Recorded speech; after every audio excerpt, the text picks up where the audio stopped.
Hi everybody, welcome back to the Steak and Brush. I am here today with my September favorites and fails. How is it the end of September? I just don't know. This is just, it's seriously, maybe it's because I spent 2 weeks sick, but I have no idea how it's gotten away so fast. I mean, this was extremely quick. Alright, I don't have too many things, so this will probably be a pretty quick video, but I did want to get this out to you. So, before we get into all of that, as always, if I could ask you to like this video and subscribe to my channel if you haven't subscribed yet.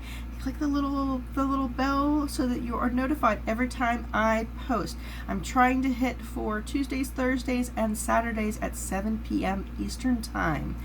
You can always find me also on Instagram at steak_and_brush, where I post to let you know when videos have gone up and just a few other things here and there, maybe some hints at what's coming up on the channel later on.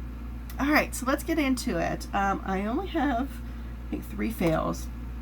Everything else are favorites. So, if you didn't see this one coming, I don't know, you haven't been watching my videos, but my Charlotte Tilbury Airbrush Flawless Foundation, I love it so much. Oh, I can't say enough about this. If I am going out anywhere and I might not always wear it when I'm filming, because a lot of times I'm filming and not going anywhere, so I don't want to waste this. But if I'm going out somewhere and I haven't been filming and had to use a different foundation for something else, I am wearing this. I absolutely love it. I know it's gotten some mixed reviews from other people on YouTube, but for me it is my holy grail, and it's the standard to which all other foundations will be held to in the future. What else have I been using a lot? At the same time I got that, I got this, the Boing Cakeless Concealer from Benefit. I wasn't sure how I'd feel about it, but you know, I wanted to try it out, and I was wearing it. I thought, yeah, it's pretty good. It does really well as an eye primer too. I just put it all over my eye when I do it. It does not cake. It's not the greatest at camouflaging lines, but you know, everybody's got lines. My 19-year-old daughter has lines. It's, you know, that's just the way of the world. Unless you're getting Botox and stuff, you're gonna have lines. So that's, I'm not too worried about. I know some people said it dried them out. My under eyes are not dry, so I haven't had that problem. If you do have dry under eyes, you may have that problem. But for a while, you know, I was wearing it. I thought, I've been wearing this all the time. Let me go back to my Maybelline Instant Age Rewind and see, you know, how I feel now that I've been, you know, doing that. And I didn't like it nearly as, the Maybelline, I didn't like it nearly as much as I had been. I think this just gives a little extra coverage than the Maybelline does. On days when I want something maybe a little more moisturizing, which maybe in the winter I'll feel that way, I would go for the Maybelline, but I think overall this just does better for me. Let's see, the next thing I've got are for my brows. I've got the $1 Billion Brow Microblade Effect Brow Pen. I got this in the BoxyCharm, and if you can see there, it has that 3-pronged look up there.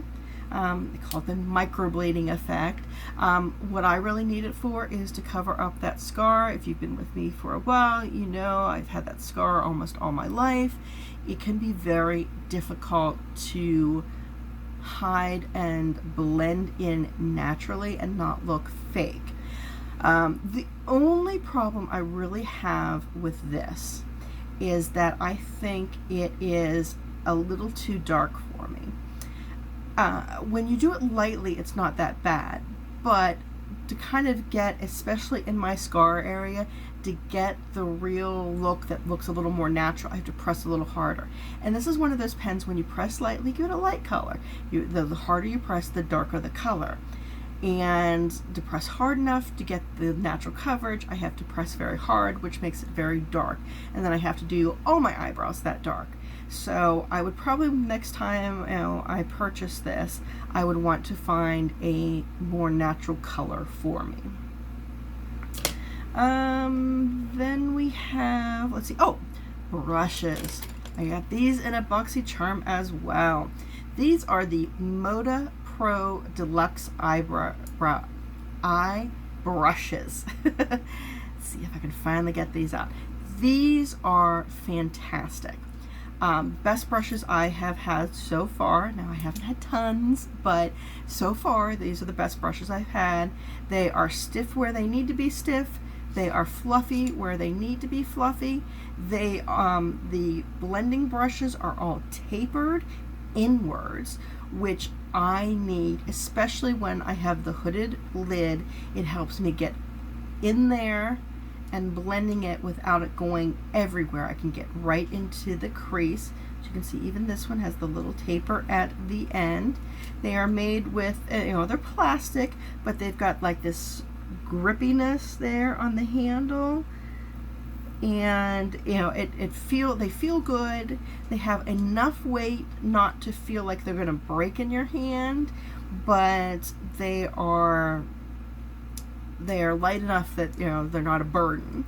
And I believe even their retail price for all 5 is like $26.95 or something, like right around there. So for 5 brushes, that is not a bad price at all, and I'm very excited about them. I've been using them almost every day, which brings me to my fail. I got these brushes in an Ipsy Glam. They are fairer brushes, pretty much the same kind of brushes, but they were just in a previous video. But they're as cheap as hell. The plastic is so light, I feel like I could press them and they would bend in. They taper outwards. The brushes are not cut well. They've got, this one has this weird hair. I mean, like, brushes will have hairs fall out. That happens. This is not a hair falling out. This is a hair that hasn't been cut right, and it's just out in the universe and weird.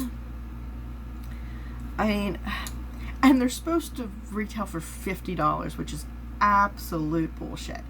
If you pay $50 for those, I'm very, very sorry.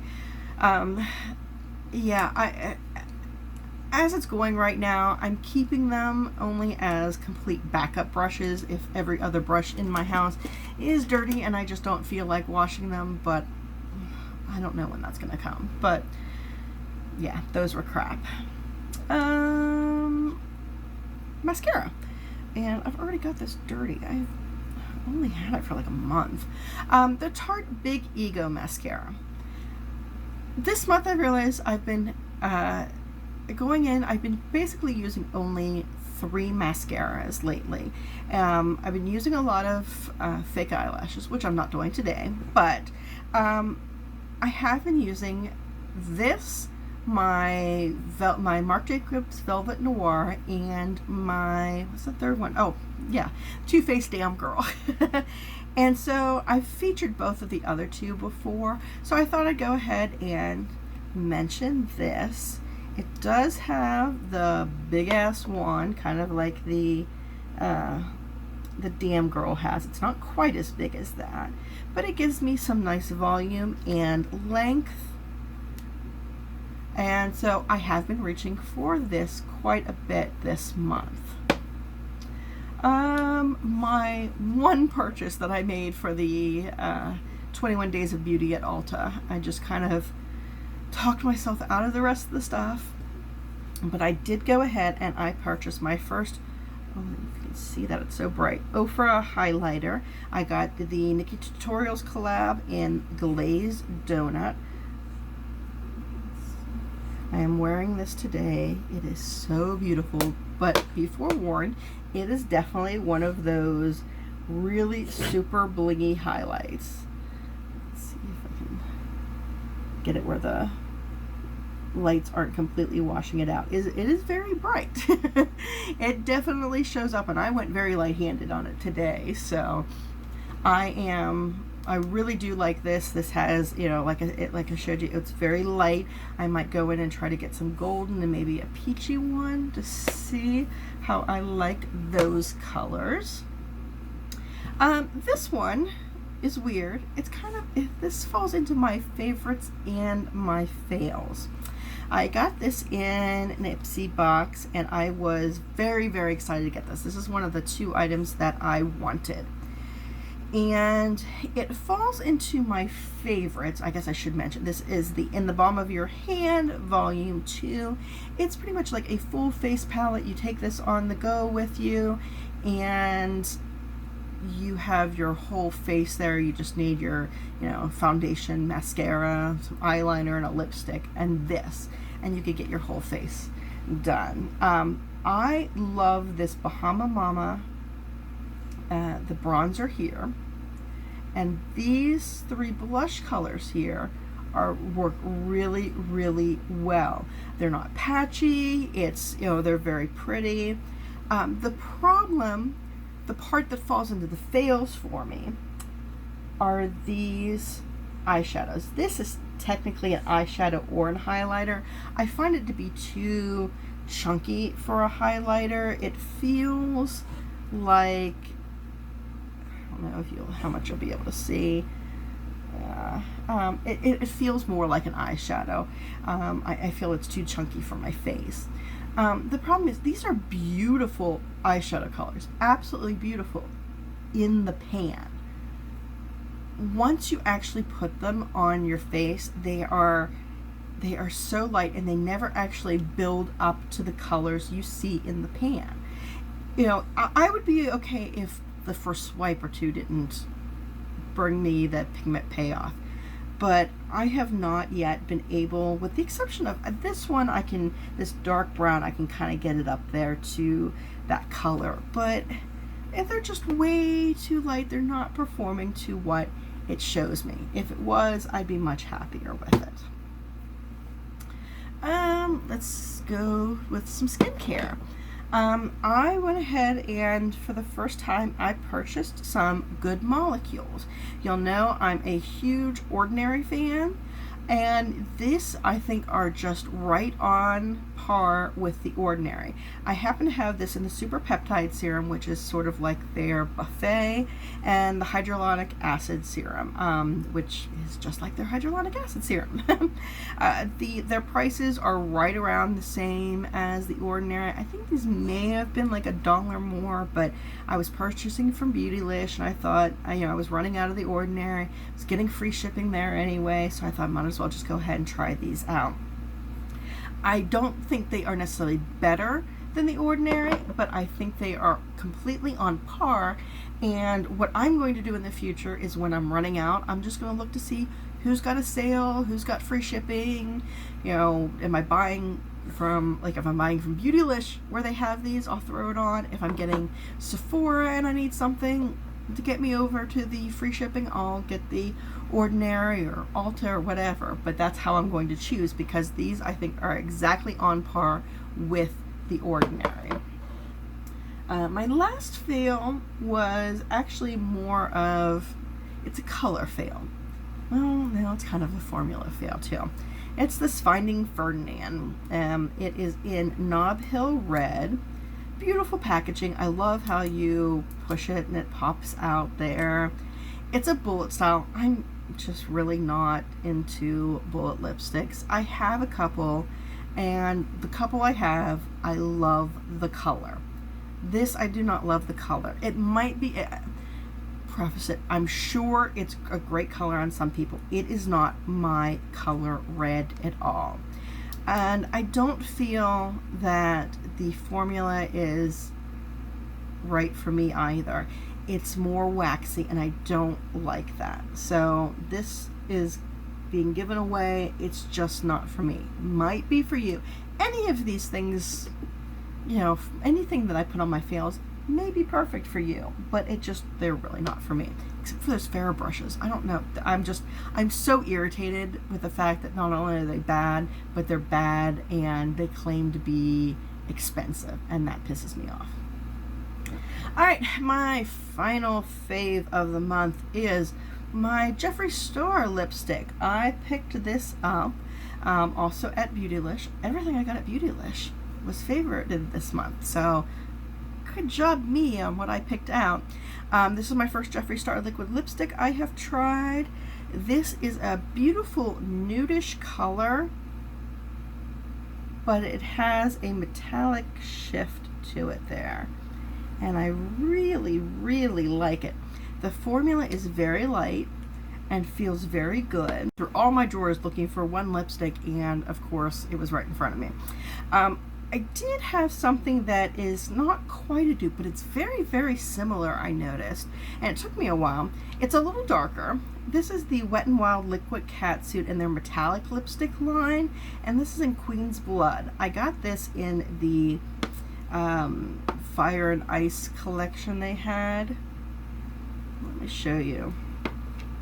Okay, again, we'll do it on this one. This is the Jeffree Star. Of course, I'm doing it with the wrong hand, so it's not that great. But that's the Jeffree Star. You can see it's got that shimmer in there. And this is a little darker, but it has the same feel to it. Again, not a color dupe, but just the way it feels. This is just like the next step up darker if you're going for it. They both almost have a little bit of a powdery feel when you're first putting them on, and I don't know if, I'm assuming that has something to do with the metallics, because I don't get that with any of the other Wet n Wild ones, and of course this is the only Jeffree Star, much less metallic Jeffree Star I've tried, so I'm assuming that's in there too. But that's what I really liked. So you know, you may, if you like the Jeffree Star metallics, you may want to check out some of the Wet n Wild Liquid Catsuit metallics as well. Alright, like I said, not a very long video, but I did want to get my favorites and fails out to you since, you know, it's the end of the month, and that's what we do here on YouTube. Alright, well, thank you so much for being with me tonight. I greatly appreciate it. I couldn't do this without you. And I will see you next time here at the Steak and Brush. Bye-bye.